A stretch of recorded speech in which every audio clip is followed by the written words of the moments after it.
Oi pessoal, tudo bem? Hoje eu vim aqui falar com vocês um pouquinho sobre um tema que está fervilhando aqui no meu coração, que é a questão de ouvir. Eu achei aqui até um dado bem interessante sobre a pirâmide de aprendizagem de William Glasser. Não sei se você já ouviu falar, não sei nem se é assim que pronuncia o nome dele.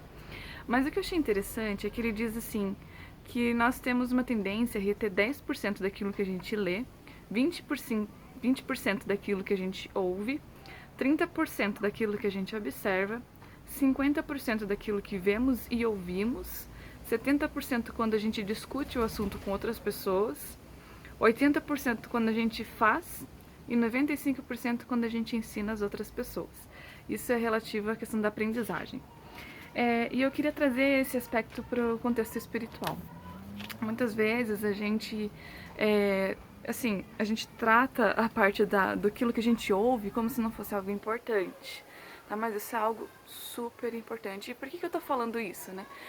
Eu vejo que muitas vezes a gente ouve coisas que, não necessariamente coisas que outras pessoas nos falam, claro que isso também está relacionado, mas com relação, por exemplo, à música.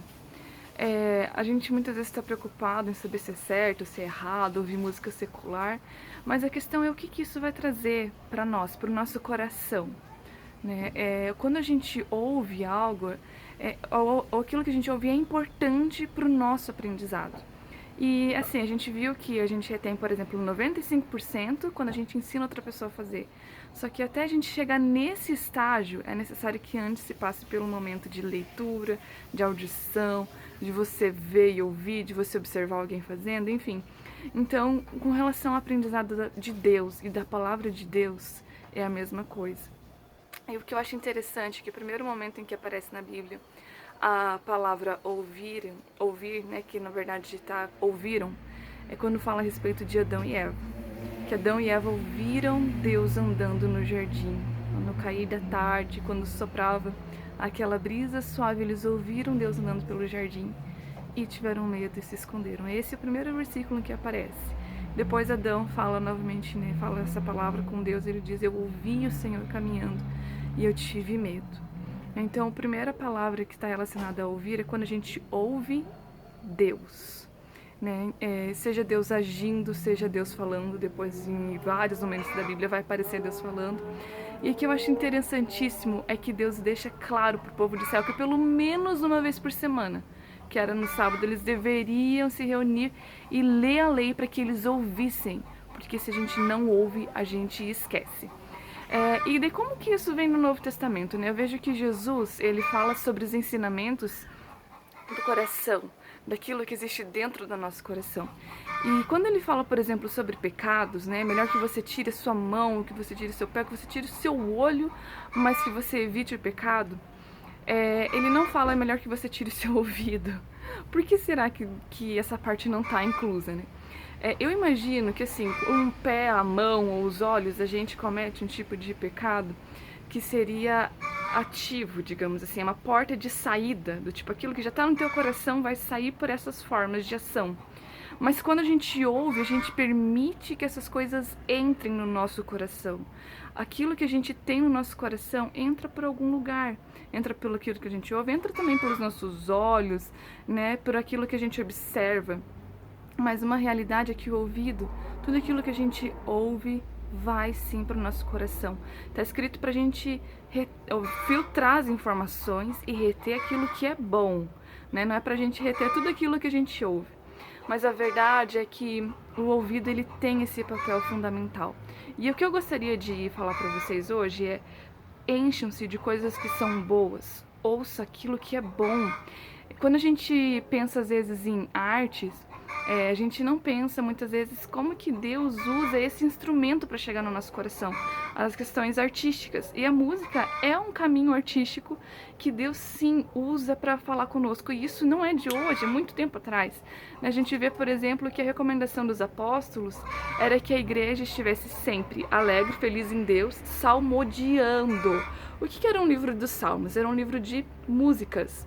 Muitas das músicas que Davi escreveu ainda tinham no meio ali um momento de interlúdio, um momento de pausa, em que ele conversava com Deus, em que ele dizia como que ele percebia Deus e como que ele se comunicava com Deus através da música.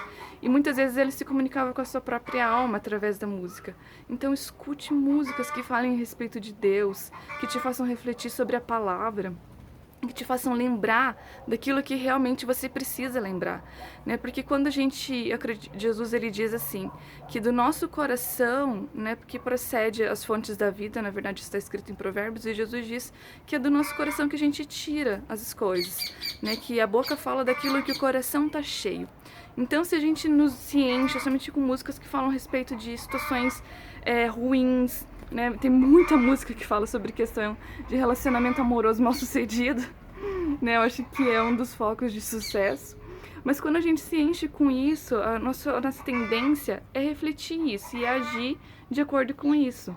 E eu acredito que esse não é o desejo de Deus. Tanto que existe essa recomendação na palavra: encham-se de alegria, se lembrem daquilo que Deus fez por vocês, em todo tempo salmodiando com hinos e cânticos espirituais. É isso que está escrito, que o apóstolo escreveu, para que a gente possa permanecer firme. Porque a partir do momento que a gente crê, o nosso desafio é permanecer. E agora é nesse caminho que eu acredito que nós estamos. E escolha músicas que realmente falam.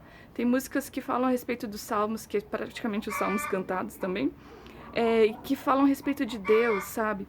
Tem muitas coisas, muitas músicas que falam mais a respeito de nós mesmos. Mas tem músicas que nos fazem refletir a respeito da grandeza de Deus, a respeito de quem Ele é. E essa parte de reflexão também é fundamental.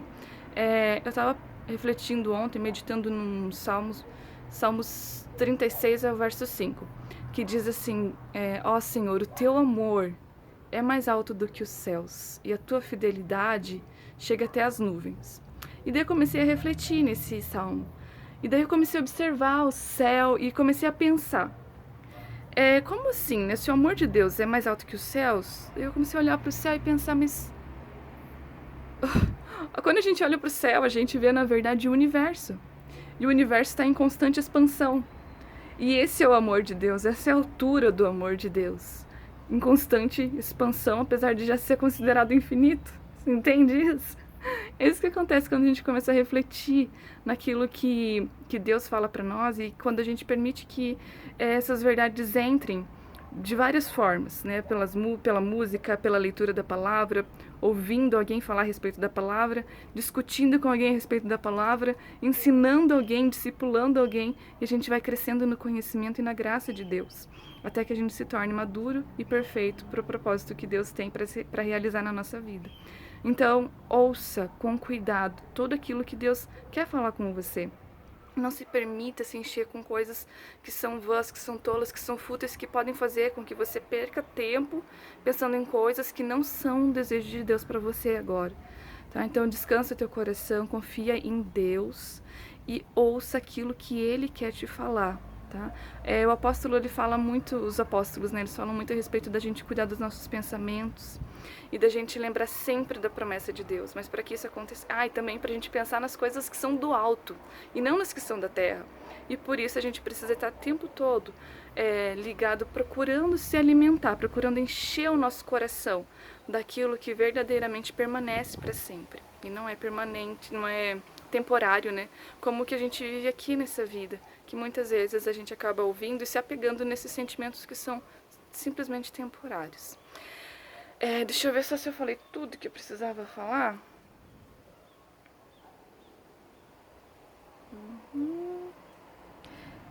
Acho que é isso.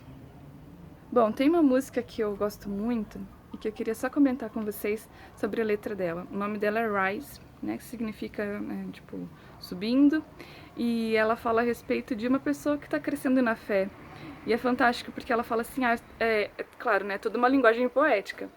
Eu estava andando pelo campo, então eu avistei uma montanha e eu pensei, nossa, mas é uma montanha muito íngreme, ninguém é capaz de escalar essa montanha.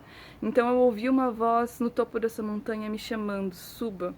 E daí é como se nessa música ela contasse a história das dificuldades de que foi escalar essa montanha e que todo momento que ela estava pensando em desistir, ela escutava a voz de volta cada vez um pouco mais perto, suba, até o momento em que ela chega ao topo.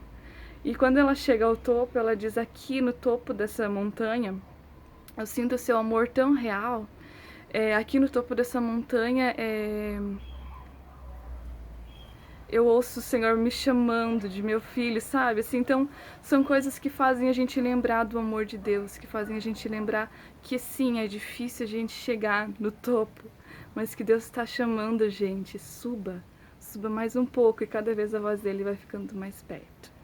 Bom, é isso então, pessoal. Beijo, até mais.